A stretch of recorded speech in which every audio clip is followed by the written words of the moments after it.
uncontrollable Gen Z protests,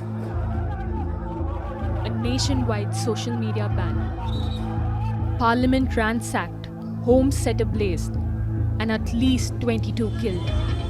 The scenes unfolding in Nepal reflect the explosive anger against deep-rooted corruption in the country.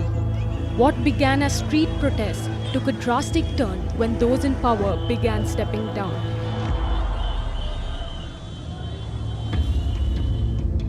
It started with the Home Minister's resignation and triggered a domino effect. In a matter of hours, both President Ramchandra Podel and Prime Minister KP Sharma Oli announced their shocking resignations. At that very moment, Gen Z won. Their relentless protests forced a change in government.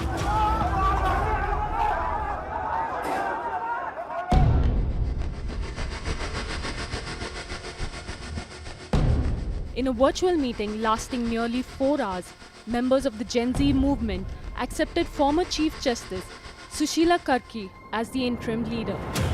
Nepal is also witnessing a Bangladesh-style power shift with a civilian-led interim government.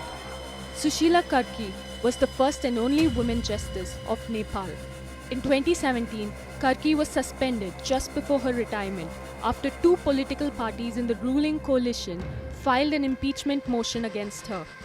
The parties accused the former Chief Justice of delivering biased verdicts and interfering in the executive's jurisdiction.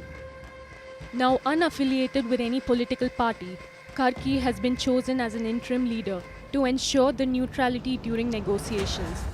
She will lead Nepal until a legitimate successor government can be formed through elections. So who will be the future leader of Nepal?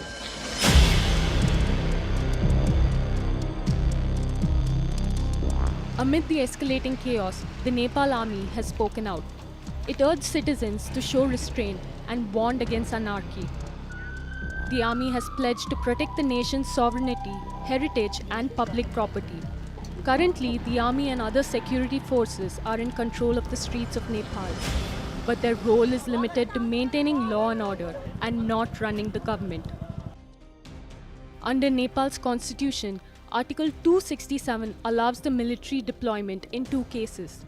Clause 4, for development work or disaster relief. Clause 6, during rebellion, external threats or major unrest with top-level approval.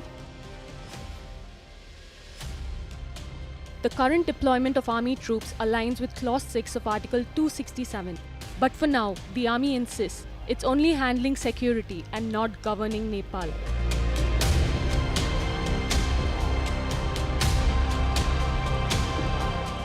The political chaos in Nepal has revived calls for the return of monarchy. Frustrated with the current crisis, will Nepal now turn to King Gyanendra, who was once deposed by this very land? The monarchy was abolished in 2008 when Gyanendra was forced to step down after mass protests against his direct rule. He was accused of dissolving parliament, jailing politicians, and even using the army to govern. Nearly 2 decades after the fall, Nepal is staring down a familiar dark lane. Will democracy's failure push the nation to bring a king back to the throne?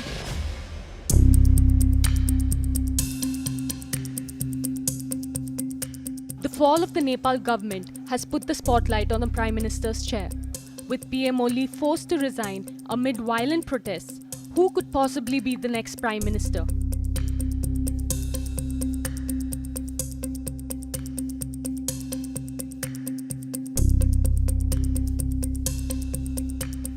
After a massive showdown with the government, the Gen Z of Nepal only want a leader who can understand their pain. Kathmandu Mayor Balendra Shah may be that leader.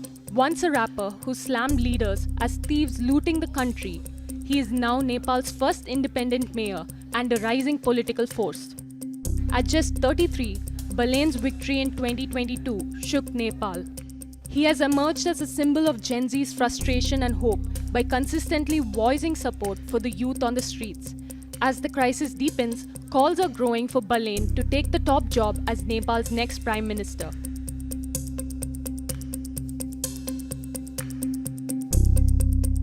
Rabi Lamichhane first garnered fame as Nepal's most daring TV journalist for grilling corrupt leaders live on air and even setting a Guinness World Record for a 62-hour-long talk show. In 2022, he quit television and founded the Rashtriya Swatantra Party, which stunned Nepal politics by winning 20 seats. Lamichhane rose quickly, becoming Deputy Prime Minister and Home Minister. But his career had been clouded by scandals, from citizenship disputes to corruption and fraud cases. In April 2025, he landed in jail over a revived cooperative fraud case. Yet, when protests erupted, demonstrators stormed his prison and freed him. Today, despite controversy, Rabi Lamichhane remains a youth icon seen as the outsider who dared to take on Nepal's political elite.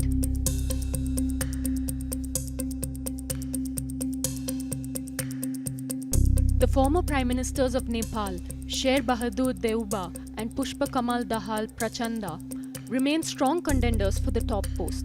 Deuba's Nepali Congress holds 88 seats, the largest bloc in parliament, while Prachanda's Maoist Centre is a key force in coalition politics. But the protests have changed the equation. Demonstrators vandalized Deuba's home, attacked his wife, and even targeted Prachanda's residence. For Nepal's angry Gen Z, both leaders symbolize the old order, not the solution to the current crisis.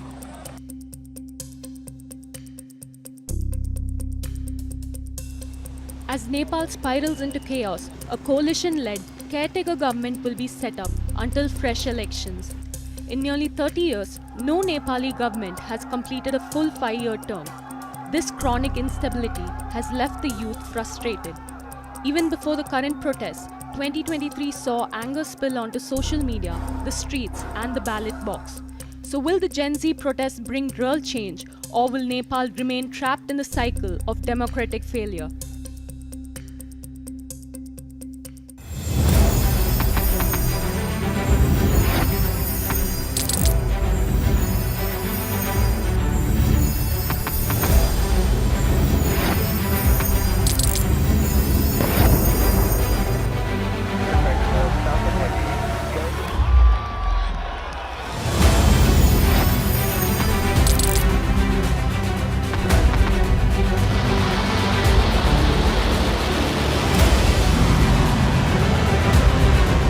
Been fighting so long and so hard that they don't know what the they're doing.